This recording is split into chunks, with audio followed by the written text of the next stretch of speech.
안녕하세요. 오늘도 사연살롱을 찾아주셔서 감사합니다. 올해 39살로 40을 코앞에 둔 여자입니다. 저는 꽤 부유한 집에서 무남 동료로 자랐어요.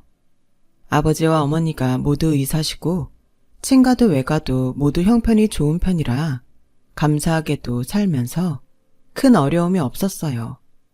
그리고 아버지는 치과, 어머니는 산부인과 전문의로 현재까지 같은 병원에서 재직 중이신데 워낙에 두 분 다 어릴 때부터 공부밖에 모르는 사람들이라 연애가 아닌 중매로 만나 결혼하게 되었어요. 서로 처음 보자마자 비슷한 구석이 많아서 호감을 갖게 되었다고 하셨어요. 그 결과 6개월도 되지 않아 결혼을 하셨죠. 두 사람 다 이미 의사가 되었음에도 뭘 그리 공부할 것이 많고 또 일에 욕심이 많았는지 갓 결혼을 한 후 서로 자식은 아들, 딸 상관없이 하나만 낳자고 합의를 했는데 그 아이가 저였어요. 주변 사람들은 애 어른 할 것 없이 저에게 어머, 너는 엄마 아빠가 모두 의사셔서 좋겠다. 돈도 많지? 라고 하며 부러워했는데 솔직히 집에 경제적으로는 여유가 많은 건 사실이었지만 항상 바쁜 부모님 때문에 저는 정서적으로 외롭게 자랐는데요. 왜 아니겠어요. 두 분 다 그렇게 일하는 걸 좋아하고 서로 그걸 존중해주는걸요. 그래서 아주 어릴 땐 집안일과 저를 돌보는 이모가 상주하셨고 어떨 땐 저를 돌봐주는 이모가 사실은 진짜 엄마가 아닐까? 혼자 엉뚱한 착각을 했었을 정도였어요. 하지만 그 시간도 영원하진 않았고 제가 중고등학교에 다닐 때에는 일주일에 3번 청소하는 도우미 이모들이 집에 왔는데 그마저도 제가 학교에 가고 없는 시간이라 언제나 제가 하루 일과를 끝마치고 집에 들어오면 집에는 아무도 있지 않았어요. 저는 늘 빈집에 들어가는 것이 싫었고 그래서인지 묘한 반발심에 일부러 공부도 대충대충 했고 빈집에 들어가는 것이 싫어서 밖에서 시간을 보내기도 했어요. 하지만 반항도 누군가 봐주는 사람이 있어야 할 수 있는 거 아시나요? 그렇다고 저는 부모님의 관심을 끌기 위해 경찰서를 들락날락할 정도의 배포는 없었거든요. 그렇게 저의 반항기는 아는 사람 없이 끝이 나고 말았어요. 솔직히 앞으로 부모님과는 그다지 가깝게 지낼 수 없을 거라고 생각했고 포기하고 체념했는데 그제야 하는 일에서도 조금 여유가 생긴 엄마가 어느 틈에 훌쩍 커버린 저를 보고 지난 날을 미안해 하시더라고요. 진심을 다해 늦게나마 신경 써주시려고 노력을 하는데 꽁꽁 얼어붙어 풀리지 않을 거라고 생각한 제 마음이 눈 녹듯 녹아버리지 뭐예요. 그때 제 나이가 18살이었어요. 그때 알았어요. 사람 마음이 간사하다는 거. 사실은 제가 바라던 것이 엄마의 그런 정성 어린 관심이었던 거죠. 저는 그때부터는 마음의 반항심을 접고 정신을 차리게 되었어요. 왠지 잘하는 모습을 보여 더욱 관심을 받고 싶더라고요. 그래서인지 저는 엄마 아빠처럼 의대는 아니었지만 서울에 있는 명문대의 영문영화과에 입학해 저의 길을 가게 되었죠. 지금 생각해보면 아주 감사하게 등록금 걱정이나 어떠한 돈에 관련된 걱정은 하나도 없었는데 이게 항상 좋은 건 아니더라고요. 제 주변에는 어느새 저의 배경에 혹해서 저와 가까이 지내려 하는 사람들이 모였어요. 마치 저를 물주처럼 교묘하게 이용하려 했는데요. 대학생활 내내 이런 것들에 대인 저는 점점 사람 사귀는 것이 힘들게 되었죠. 그래서 저는 마음 터놓고 이야기할 친구도 없이 대학을 졸업했어요.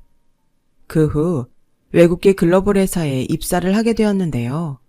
그 뒤로는 저도 나름의 처세라는 것이 생겨서 집안 환경을 숨겼고 차도 일부러 경차를 타면서 소위 부잣티를 내지 않으려 애를 썼어요. 부모님은 그래도 여자 혼자 살려면 방범시설이 잘 갖춰진 것이 좋다며 최고급 오피스텔을 권하셨지만 저는 그 역시도 혹시 몰라서 그저 평범한 작은 오피스텔 전세를 골랐죠. 예, 뭘 그렇게까지 하니? 차도 그래. 경차가 얼마나 위험한데? 아니, 엄마. 회사가 그렇게 멀지도 않고 괜히 이상한 말 도는 건 싫으니까. 너도 참 별나다. 없는 사람이 있는 척하는 것도 아닌데. 아무튼 혼자 살게 됐어도 필요한 거 있으면 말해. 엄마도 그렇고 아빠도 너 어릴 때 잘 돌봐주지 못한 마음의 짐이 있는 거 알지? 지금이라도 우리가 할 수 있는 최대한을 너한테 해주고 싶어. 알아. 그때야 나도 어렸고 서운하다고 생각했지만 지금은 누구보다 그렇지 않다는 거 잘 알아. 나도 내 힘으로 잘 살고 싶어. 그것뿐이야. 그 고집을 누가 말리니? 알겠어. 네가 원하고 좋다고 하면 우리는 그게 뭐든 다 좋아. 우리 딸 화이팅! 그러니까 어딜 가서도 절대 기죽지 말고 너 하고 싶은 거 원 없이 다 해.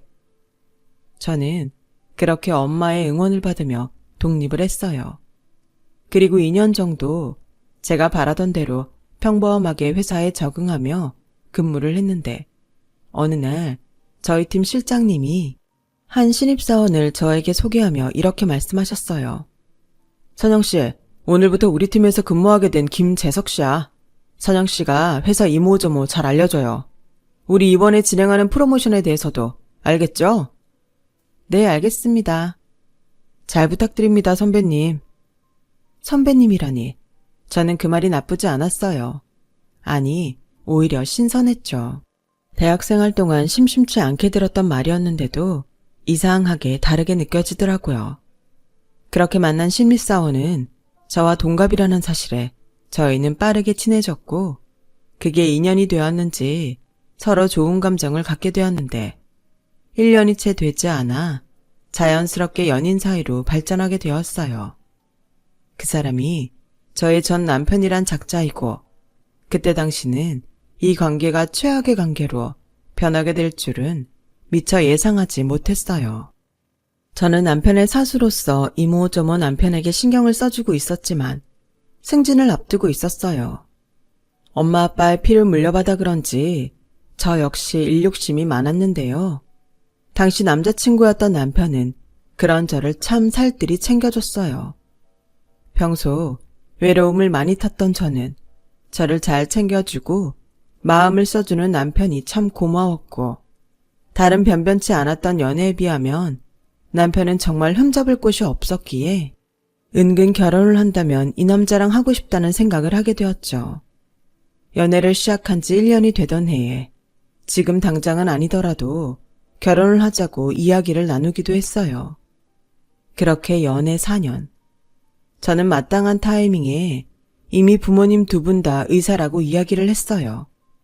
남편은 처음엔 놀라는 듯 보였지만 평소랑 다른 점이 없이 저를 대해주었어요. 반면 남편은 이렇다 하게 내세울 것이 없는 집의 장남이었는데 연애 기간이 길어지다 보니 남편이 집에서 먼저 저를 보고 싶다고 했고 남편에게는 1살 어린 여동생이 있었는데 그 여동생도 오빠와 연애하는 저를 퍽 궁금해한다고 하더라고요. 그래서 저는 긴장은 좀 됐지만 남편의 권유로 한정식 집에서 난생 처음 시댁 가족들을 보게 되었는데요. 나름 긴장을 많이 하고 간 자리였지만 첫 만남부터 시어머니와 시누이는 그리 첫인상이 좋지 않았어요. 듣자하니 집이 좀 사는 것 같던데 그럼 결혼하면 집에서 뭘 해주신대요? 네? 아직 그런 말은 부모님과 한 적이 없는데요. 어머, 여자나이 29살이면 마음이 급해야 정상인데 부모님들이 당신들 사는 게 바쁘다고 딸한테 너무 신경을 안 쓰네. 난 나보다 우리 애들이 우선인데. 엄마, 여기 언니 부모님은 의사시잖아. 바쁜 게 당연하지. 의사가 뭐 대수야? 아무리 의사여도 자기 자식은 챙겨야지. 솔직히 의사도 돈 버는 직업일 뿐 돈을 아무리 많이 벌면 뭐해? 자식을 잘 키워야지. 어허, 당신 그만해. 생각난다고 다 입으로 뱉지 말라고 했지. 난 다 모르겠고 둘이 결혼을 할 건지 알아야겠네. 재석이가 우리 집 장손이라 우리는 최대한 결혼을 일찍 했으면 하거든. 이미 많이 늦었어. 아, 네.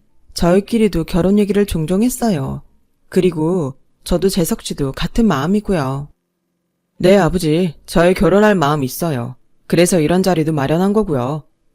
그래, 니들 마음이 그랬으면 우리만 볼 것이 아니라 저기 부모님도 같이 만났으면 좋았을 걸 그랬구나. 천천히요. 저도 아직 인사를 못 가서요. 사내 놈이 꾸물거리면 못 써. 마음 먹었을 때 후딱후딱 해야 된다. 저기 잠깐만. 난 니들 결혼하는 거 찬성인데 여기서 궁금한 게 있다. 니들 결혼하면 신혼집은 당연히 돈 많은 니네 집에서 해주는 거지? 네? 요즘은 옛날 같지 않잖아.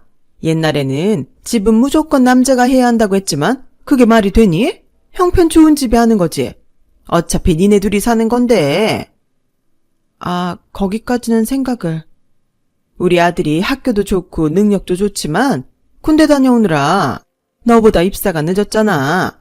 게다가 우리는 그냥 평범한 집이고 이왕 좋게 시작하는 거 니네 집에서 좋은 집 준비해주면 얼마나 좋냐. 네가 집 해오면 내 혼수나 예물은 욕심내지 않으마. 그냥 남 보기 부끄럽지 않게 네 시아버지 양복이랑 내 혼주 한 번만 해줘. 그때 알았어요. 시어머니는 물질에 굉장히 예민하고 욕심이 많다는 걸요. 그래서 남편에게는 말하지 않았지만 속으로 이 결혼을 하는 게 맞을까? 하는 고민의 시간을 꽤 가졌는데 4년이란 시간 동안 만난 남편에 대한 마음을 접을 수 없었던 저는 결혼을 결심하게 되었어요. 그래, 결혼한다고 해도 1년에 시부모님을 몇 번이나 보겠어? 재석 씨랑 내가 변하지 않고 사랑하는 게 더 중요하지. 솔직히 재석 씨만 놓고 봤을 때는 더할 나위 없이 좋은 사람이잖아. 그래, 괜히 엉뚱한 거에 신경 쓰지 말고 결혼하자. 저는 그렇게 마음을 먹었죠. 며칠 지나지 않아 저희 집에 남편을 데리고 인사를 갔어요. 저희 부모님은 이미 제가 연애를 하고 있다는 사실은 물론이고 제가 남편을 많이 좋아한다는 사실도 알고 계셨어요.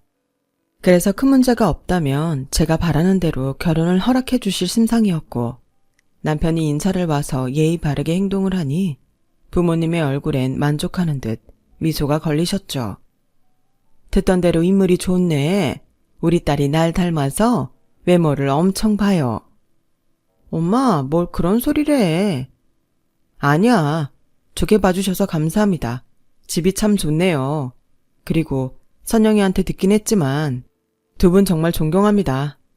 뭘 존경식이나 우리가 뭘 했다고. 두 분 다 훌륭한 의사시잖아요. 이렇게 훌륭한 분들을 장인 장모님으로 모시게 돼서 제가 얼마나 영광인지 모릅니다. 이 사람 우리한테 점수를 따려고 단단히 벼르고 왔네. 여보, 이왕 이렇게 된 거 우리 사위 삼읍시다. 누가 뭐래요? 우리 딸이 얼마나 좋아하는데 난 이미 얼굴 보기도 전에 그렇게 생각했네요. 그래서 내가 씨암탉도 잡았는걸요. 엄마가 직접? 에이, 설마. 요즘은 그냥 끓이기만 해도 되게 잘 나오더라. 어서 와요. 우리 이제 가족인데 편하게 있자고요.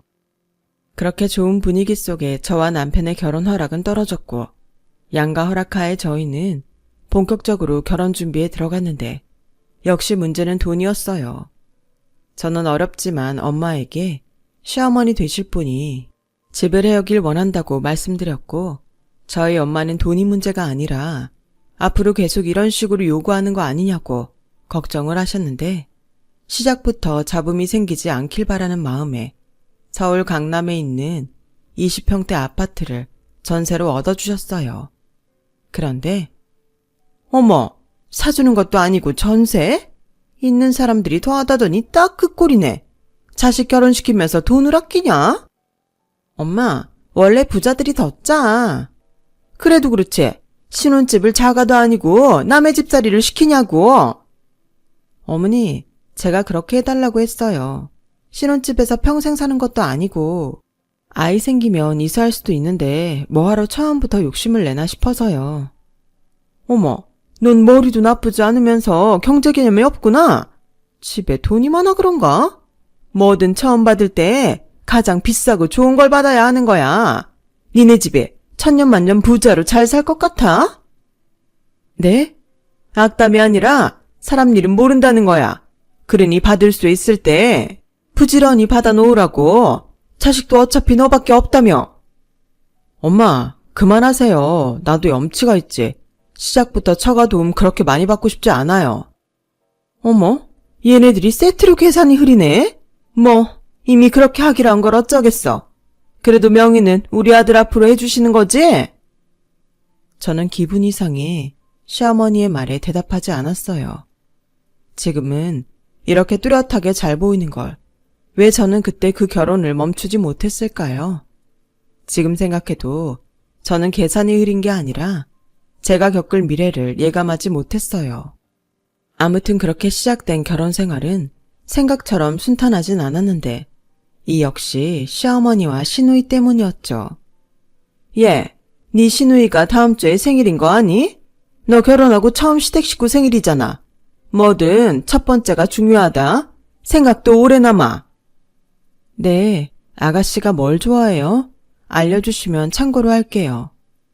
너도 참 센스가 없다. 여자들은 다 똑같지? 네가 좋아하는 걸 내 딸도 좋아하겠지. 그게 무슨 말인지 저는 잘 모르겠는데. 아, 답답해. 비싸고 좋은 거 누가 봐도 아, 저거 비싼 거다. 다 아는 거. 올케가 생일 선물로 사줬다고 하면 얼마나 있어 보이고 좋겠니? 시어머니는 대놓고 비싼 것을 자기 딸에게 사주라고 저에게 백화점 명품관을 가자고 했어요. 뭐, 제 마음이 좋다면 충분히 해줄 수도 있는 거지만 이렇게 억지로 끌려가 돈을 쓰게 되니 절대 좋은 마음이 들지 않더라고요. 그래서 저는 백화점 모 명품 브랜드 매장에 들어가 100만 원대 중반의 작은 가방을 골랐고 시어머니는 마음에 들어 하지는 않으시는 눈치였지만 저는 그걸 무시하고 계산해버렸어요. 어차피 돈은 제가 내는 거였으니까요. 그리고 자기도 뭐 하나 사줄까 하는 눈으로 한눈에 봐도 비싸 보이는 가방을 만지작거리고 있었는데 그 모습을 보니 저도 심술이 나서 다 됐으니까 가시죠. 라고 말해버렸네요. 그 후 저는 시어머니에게 손이 작다, 속도 좋다 라는 황당한 말을 듣게 되었고 시누이 역시 어떤 기대를 한 바가지를 한 건지 제가 준 명품 선물에도 얼굴이 삐죽삐죽했어요. 그렇게 저는 시어머니와 시누이에게 미움을 사게 되었어요. 그들이 무슨 말을 하든 무슨 행동을 하든 무시해버렸는데요. 제가 그러면 그럴수록 시어머니와 시누이는 제가 자기들을 무시해서 그런다며 더욱 악질적으로 변해갔어요. 솔직히 이렇게 될 줄 알았다면 그 명품 선물도 하지 않는 건데 마음 같아서는 도로 뺏어오고 싶었지만 가족 사이에 거기까지 가면 그땐 정말 개싸움이 될 것 같아 남편을 보고 참았어요. 또 시아버지는 그래도 말이 통하는 부분이 있었는데 며느리에 대한 본분 어쩌고 정도만 제가 잘 지키면 딱히 저에게 뭐라고 하지 않으시기에 그래도 내신 남편과 시아버지는 제 편이라고 생각했었네요. 그렇게 결혼하고 1년이 되었어요. 저는 그 사이 일도 바빴어요. 시어머니와 시누이와 관계 회복을 위한 그 어떤 일도 일어나지 않았기에 시댁에는 정말 가지 않으면 욕먹는 날에만 가게 되더군요. 그 역시 시어머니는 그런 저를 마음에 담아두고 자기 기분 나쁠 때면 저에게 전화를 걸어 시비를 거셨어요. 예, 너 인생 그렇게 살지 마. 돈 좀 있다고 이게 시애미를 무시해? 너 어서 임신하고 회사 관둬라. 어디 며느리가 시집을 났으면 애를 가질 생각을 해야지. 내 친구 며느리는 자기 시어머니한테 차도 사주고 해외여행도 보내준다고 하던데 너는 돈 많다고 그렇게 자랑을 하면서 어째 나한테 뭐 하나 베푸는 게 없니? 네가 그래놓고 내 며느리라고 할 수 있어? 친정이 잘 살면 뭐해? 뭐 하나 오는 게 없으니? 너 돈 많다고 한 거 뻥친 거 아니니? 저 맹세코 남편을 포함한 시댁 식구에게 돈 많다고 한 번도 얘기한 적 없어요. 그런데 시어머니는 제가 돈 자랑은 그렇게 하면서 뭐 하나 해주는 거 없다고 말씀하시더군요. 또 당신 마음에 드는 물건이나 돈의 액수가 아니면 받았다고 생각도 하지 않으시기에 어느새 저는 뭘 사드리고 싶은 마음도 없어져 버렸어요. 그래서 그렇게 시비를 거는 전화가 올 때면 한껏 바쁜 척을 하며 어머니, 죄송해요. 저 지금 회의 들어가야 해서 다음에 얘기해요. 라고 끊어버렸는데요. 그럼 또 자기 전화를 그따위로 받았다고 저녁에는 저희 집으로 출동을 하셨어요. 내가 정말 화가 나서 참을 수가 없어서 왔다. 넌 학교 다닐 때 어른한테 지켜야 할 예절이나 도덕 같은 건 안 배웠니? 그럴 리가요. 당연히 배웠죠. 근데 어머님이 말씀하시는 예의랑 제가 생각하는 예의는 좀 다른 것 같아요. 뭐? 저는 기본적으로 지켜야 할 도리는 지켰다고 생각하는데 어머님은 제가 어머님이 원하는 액수만큼 쓰지 않아서 화가 나신 거잖아요. 저 누누이 말씀드렸는데 돈 없어요. 저희 월급 받아서 각자 관리하고 있고 여기 전세 만기되면 이사도 가야 해서 남는 것도 없거든요. 얘가 지금 무슨 헛소리야? 너 돈 많은 친정 있잖아. 누굴 바보로 알아? 그것도 그래요. 저희 집에 돈 많다고 말한 적도 없고 돈이 많다고 해도 그 돈이 제 돈은 아니잖아요. 부모님한테 돈 달라고 해서 어머님께 쓰라는 말씀이세요? 저 말하는 싸가지 좀 봐. 내가 언제 너한테 그렇게 하라고 했어? 이건 마음의 문제야. 네가 나를 개떡같이 하니까 그러는 거잖아. 됐고, 내가 이것만큼은 오늘 확실하게 약속을 받아야겠어. 너 매달 나한테 용돈 좀 줘라. 엄마, 내가 용돈 매달 드리잖아. 근데 뭘 이 사람한테 용돈을 달래? 네가 중간에서 그러니까 얘가 더 그러는 거야. 네가 주는 용돈은 원래 너 장가 가기 전에 줬던 거 그대로잖아. 네 아버지도 하루가 다르게 아픈데 우리도 이제 늙어서 니들이 주는 돈 없으면 생활 못한다. 그리고 기정이도 시집 보내고 그러려면 돈이 필요하잖아. 저는 어이가 없어서 그냥 입을 꾹 닫았어요. 아까 말한 대로 저와 남편은 각자 수입을 각자 관리하고 있었거든요. 툭 까놓고 남편이 저보다 연봉이 적은데 결혼 전부터 집 때문에 얻은 빚도 있고 집에 돈도 보낸다고 해서 괜히 그거 가지고 부부싸움 하는 것이 싫었던 저는 각자 수입을 관리하는 대신 공동생활비로 서로 100만 원씩만 내놓자고 합의를 봤죠. 시어머니는 계속 저에게만 돈 얘기를 하셨던 거예요. 즉, 남편에게 받는 돈도 그대로 받으시고 저에게 추가로 돈을 더 받고 싶으시니 그 약속을 해달라는 거였죠. 저는 대놓고 그럴 수 없다고 말했어요. 그러자 시어머니는 여전히 제가 당신을 무시한다고 노발대발 언성을 높이더라고요. 제가 대놓고 그렇게 말하자 남편도 조금 마음이 상했는지 그날부터 어쩐지 좀 차갑더라고요. 결국 시어머니가 쏘아올린 분란의 씨앗은 저와 남편에게로 번졌고 남편은 연애할 때도 하지 않았던 사치를 하기 시작했어요.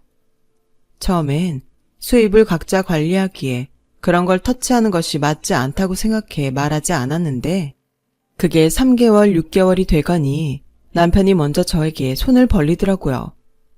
저기, 나 이번에 카드값이 좀 부족해서 100만 원만 빌려줄 수 있어? 뭐? 그래도 빌려주는 김에 나도 참았던 말은 좀 하자. 당신 요즘 카드값이 왜 이렇게 많이 나와? 뭘 그렇게 사는 거야? 별거 아니야. 별거 아니긴. 보니까 거의 200만 원씩 나오던데? 혹시 카드 당신 어머니한테 줬어? 어차피 우리는 수익 각자 관리하잖아. 신경 쓰지 마. 그리고 내가 달라고 했어? 빌려달라고. 다음 달에 월급 나오면 바로 갚을게. 저는 고민했어요. 마음 같아서는 괘씸해서 빌려주기 싫은데 또 남편이 쓴 카드값도 아니고 시어머니가 쓴 카드값을 빌려주는 거잖아요. 그런데 남편의 부탁을 거절하면 남편의 신용에 문제가 생길 것 같았고 저는 이게 시작일 수도 있다는 두려움에 남편에게 돈을 빌려주는 대신 이렇게 말했죠. 좋아, 빌려줄게. 근데 당신 카드 어머님한테 말씀드려서 다시 가져와. 뭐? 어떻게 그래? 용돈 더 달라는 거 그걸로 대신하기로 한 건데. 그래? 그럼 카드 한도를 확 줄여. 어차피 지금까지 긁으신 할부 때문에 한 달 꼬박 쓰지 않아도 그냥 나가야 하는 돈이 있잖아. 당신 그거 관리 안 되면 결국엔 당신 신용에 문제 생긴다. 진짜 매정하다. 당신은 여유 있는 친정 덕에 친정에 돈 보낼 일 없지? 나처럼 카드 줄 일도 없고. 근데 나는 달라.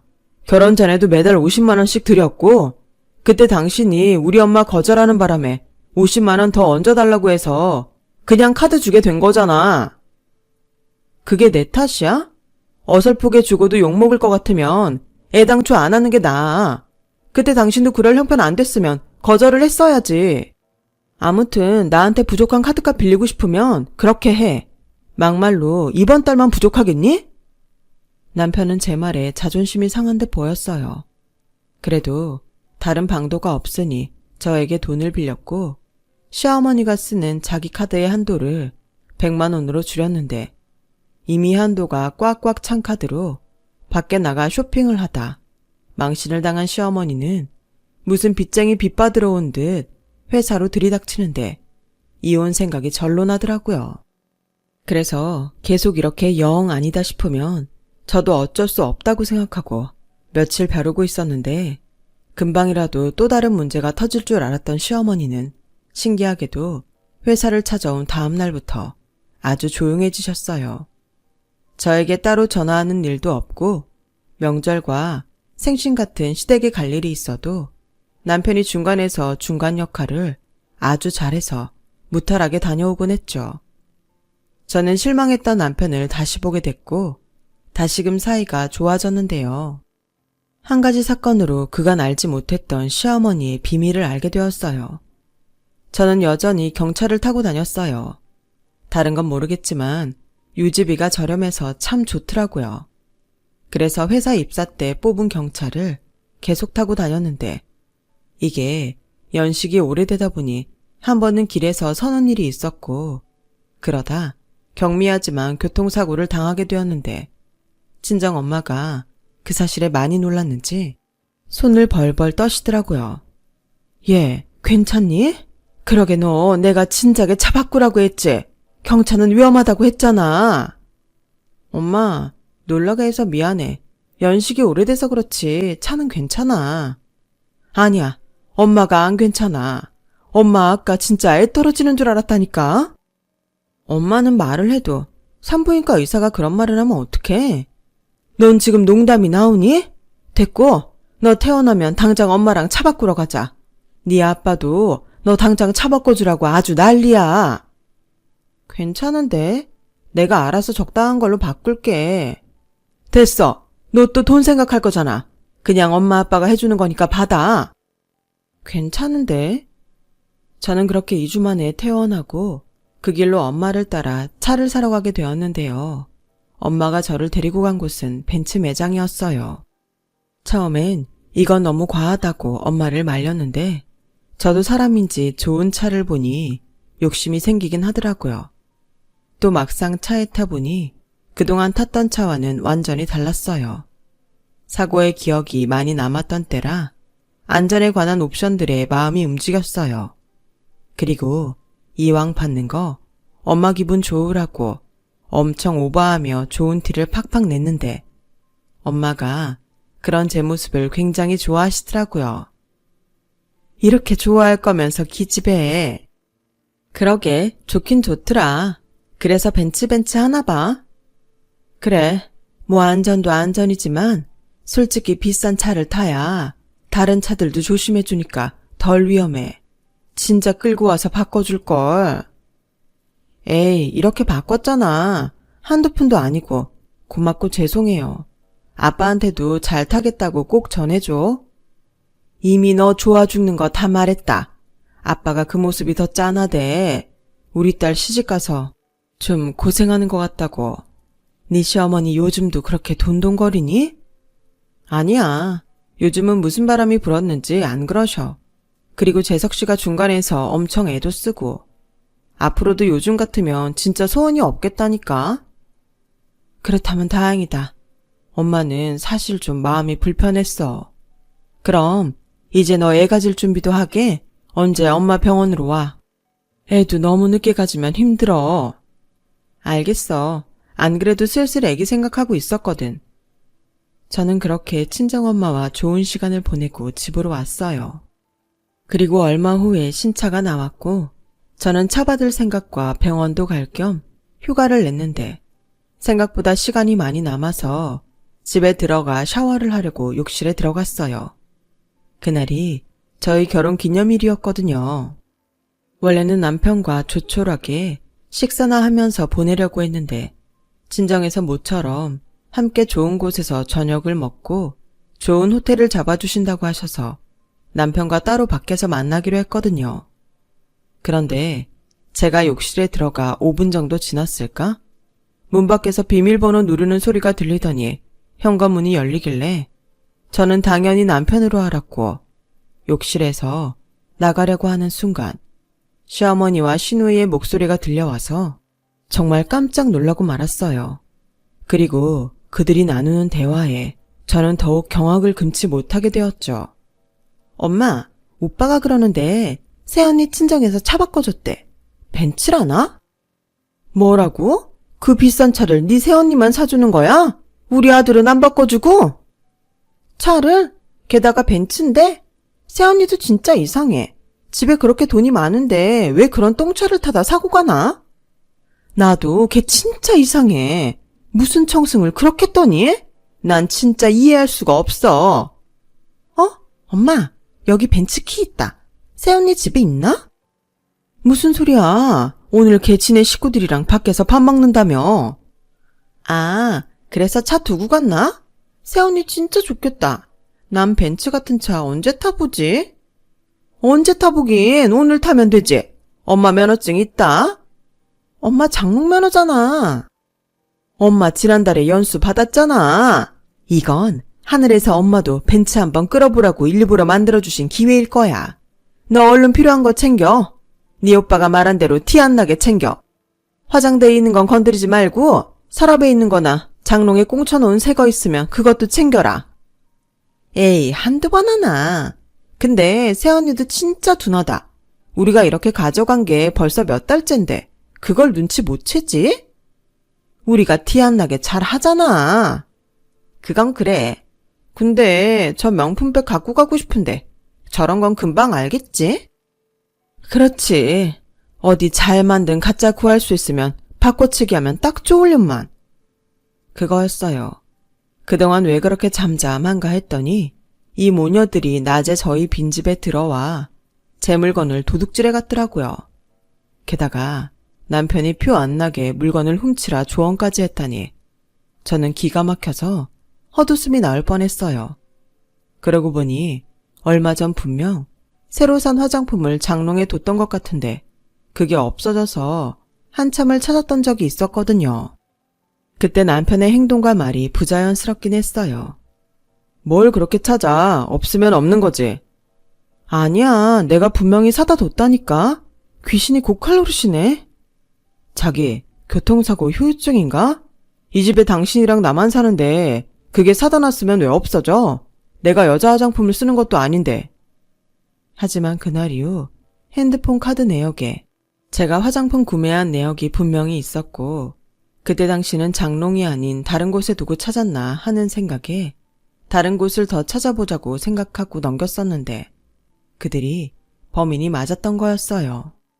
매번 새 물건은 물론이고 제가 잘 사용하지 않는 것들을 귀신같이 알아채고 가져간 그들, 분명 남편이 중간에서 알려주지 않았다면 불가능할 일이었죠. 남편과 시어머니 그리고 시누이를 용서할 수 없었어요. 그래서 결정적인 증거를 잡기 위해 저는 욕실에서 숨죽이고 타이밍을 노렸고 시어머니와 시누이는 이번에도 잔뜩 제 물건을 챙겨서 제 차를 타러 집 밖으로 나갔는데 저는 일부러 그들을 잡지 않았어요. 분명 차도 자기들이 타고 제가 눈치 못 채게 가져다 놓으면 된다고 생각했을 텐데 저는 결정적인 현장을 잡고 싶었고 어떻게 하면 이들을 단단히 혼내줄 수 있을까 고민했는데요. 물론 저들이 차키를 갖고 나가려는 그 찰나에 현장을 잡을 수도 있었지만 이미 뻔뻔한 그들이 저에게 어떤 비상식적인 행동을 할지 예측할 수가 없었기에 그것 이상의 무언가를 찾고 싶었어요. 그래서 생각한 끝에 친정 부모님에게 밖이 아닌 집에서 식사를 하자고 했고 제 연락을 받은 남편은 당황한 기색이었지만 이미 결정이 되어 부모님이 모두 집으로 오시기로 했다는 소리에 더 이상 별말을 하지 못했어요. 저는 지하 주차장에서 시어머니가 끌고 간 제 차를 기다렸죠. 그러는 사이 친정 엄마를 태우고 친정 아빠가 저희 집 주차장에 도착했는데 저 멀리서 저의 벤츠가 들어오고 있는 것이 보였어요. 내 차다. 뭐? 넌 차를 누구 빌려준 거야? 아니, 도둑 맞았어, 시어머니한테. 그리고 아마 저 차에 내 물건들도 가득 있을걸? 그동안 몰랐는데 내 물건을 계속 훔쳐갔더라고. 뭐라고? 저놈의 옆에 내가 미쳤네. 여보. 가만히 있어봐. 저러다 다시 도망이라도 가면 어떡해. 아빠만 믿어. 저와 친정부모님은 제 차가 주차될 때까지 몸을 숨기고 기다렸어요. 그러다 시어머니가 운전석에서 내렸고 시누이가 뒷자리에서 제 것으로 보이는 물건들을 내리더라고요. 너 빨리 가서 이거 갖다 놔. 싫어. 그러다 들키면 어떡해. 들켜도 네가 들키는 게 낫지. 내가 들키면 그게 무슨 망신이니? 아씨 짜증나. 왜 갑자기 집에서 밥을 먹는다고 지랄이야. 그러게 말이다. 돈도 많은 인간들이. 그때였어요. 저희 아빠가 사돈 안녕하세요 라며 시어머니에게 걸어갔고 저희 아빠를 발견한 시어머니와 시누이의 얼굴은 사색이 되었는데요. 저희 아빠는 아무것도 모른다는 듯 이렇게 말씀하셨어요.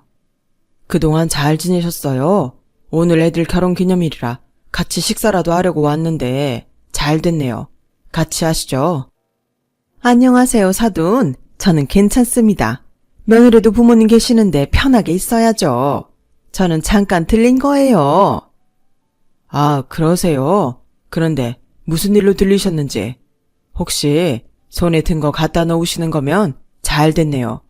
선영아, 여기 와서 네 물건 받아라. 그리고 차가 참 좋죠? 제가 우리 애 사고 나지 말라고 애 엄마한테 말해서 바꾸라고 한 건데 제 딸이 아니라 엄한 사람이 타고 있네요. 아, 네. 그냥 한 번. 그냥 한 번이요? 사돈, 이거 범죄입니다. 죄송해요. 그냥 좋은 차라 한번 타보고 싶었습니다. 처음이에요. 믿어주세요. 네, 처음이시겠죠. 그 차 오늘 왔는데. 근데 제 물건에 손대신 건 처음이 아니던데요. 어떻게 빈집에 와서 물건을 훔칠 생각을 하셨어요? 너 어떻게 알았니? 저 아까 집에 있었거든요. 제 말에 시어머니와 시누이는 정말 얼굴이 백지장처럼 하얗게 질렸어요. 그리고 재빨리 저희 아빠에게 한 번만 봐달라며 손을 파리처럼 쌍으로 싹싹 비는데 참, 그 모습이 통쾌하면서도 짜증이 나더라고요. 그래서 저는 저의 결혼기념일에 이혼을 결심했어요. 남편도 그렇고 더 이상 시어머니와 시누이를 믿을 수 없는데 어떻게 가족이라는 이름으로 함께 살겠어요. 물론 남편은 자기도 중간에서 어쩔 수 없었다며 말 같지도 않은 변명을 하며 절대 이혼은 못한다고 버텼는데 이미 저희 친정 부모님이 모든 사실을 아시는데 그게 본인이 버틴다고 될 일은 아니었어요.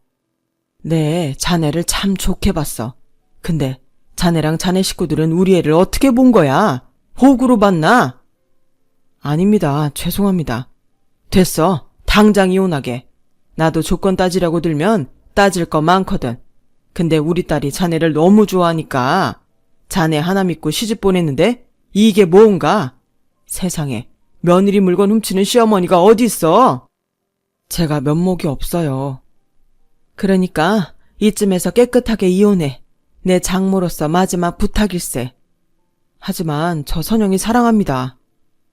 사랑은 개뿔. 사랑해서 자기 와이프 물건 친절하게 표 안 나게 가져가라고 했냐? 자기도 똑같아. 여태 이런 사람인 줄 몰랐다는 게 그게 억울하다. 자기야, 자기가 한 번만 봐줘. 카드 한도 줄인 것 때문에 그랬어. 나는 돈이 없고 엄마는 계속 원하시고 그래서 한 번 집에서 돈 되는 거 가져가라고 했는데 그게 이렇게 될 줄은 몰랐지. 한 번이고 두 번이고 그건 도둑질이야. 나 그동안 도둑 맞은 거 이혼하면서 다 청구할 거니까 구질구질하게 법원에서 싸울 거 아니면 깨끗하게 마무리하자. 회사 생활도 계속 해야 하잖아. 남편은 회사에 소문이 날까 무서웠는지 그것만큼은 회사에 알리지 말아달라고 저에게 애원했어요. 그리고 제가 원하는 대로 합의 이혼을 했어요. 그야말로 남편은 빈몸으로 살던 집에서 쫓겨나고 말았죠. 아직도 뭐가 문제인지 모르는 시어머니는 눈이 횟가닥 돌아서 저희 집으로 쳐들어왔어요. 저희 엄마가 계시는지도 모르고요. 야, 너 진짜 해도 해도 너무하다. 내 아들 좋다고 할 땐 언제고 단물 쏙 빨아먹고 빈털터리로 내쫓을 수가 있어? 돈 많으면 다야. 다다. 어쩔래? 아무리 사람이 없어도 그렇지 창피한 줄을 몰라. 그러게 누가 돈 없으랬나? 그리고 입이 삐뚤어졌어도 말은 바로 해야지. 내 딸만 당신 아들 좋다고 했어? 단물을 빨아먹어? 듣자니 단물은 당신이 빨았던데. 어떻게 엄마가 돼서 자식한테 그러냐? 이 옆에 내가 돌았나? 어디 반말을 해? 내 딸한테 야라고 하는 옆변네한테 내가 왜 존댓말을 해야 되는데? 경찰에 주거침입죄를 신고하기 전에 당장 나가. 시어머니는 저희 엄마의 으름장에 기가 팍 꺾여서 들어왔던 대로 그대로 다시 나가셨어요. 그리고 저는 엄마의 권유로 친정에 머무르면서 전세 만기를 맞아 그 집을 빼게 되었는데 기분이 참 이상하더라고요. 보통 연애할 때는 아무런 문제가 없던 사람들이 결혼만 하면 그렇게 싸울 일이 많다고 하더니 그게 저의 일이 될 줄은 정말 몰랐어요. 그리고 다시 한번 세상에 좋은 사람을 만나는 것이 참 어렵고 힘들다는 생각을 하게 되었어요. 돈이라는 것이 원래 그런 건가요? 저희 집은 재벌처럼 돈이 많은 건 절대 아니에요. 그저 어떤 기준에 빗댔을 때 여유가 있는 정도죠. 그게 많다고 하면 많고 적다고 하면 적은 것인데 참 씁쓸하네요. 그래서 저는 생각을 바꾸게 되었어요. 이미 한번 해본 결혼에 더 이상은 미련도 없고 더 넓은 세상을 경험하며 또 어떤 의미에선 편견 없는 사람들을 만나고 싶다는 생각을 하게 되었거든요. 그러는 사이 저는 아무 말도 하지 않았는데 남편은 회사에서 계속 저를 보는 것이 힘든지 자기 손으로 사표를 냈더라고요. 저는 전혀 개의치 않고 해외에 있는 본사에 자리가 났다는 소식에 파견 근무를 신청했어요. 그리고 바로 얼마 전 해외 파견이 결정되었어요.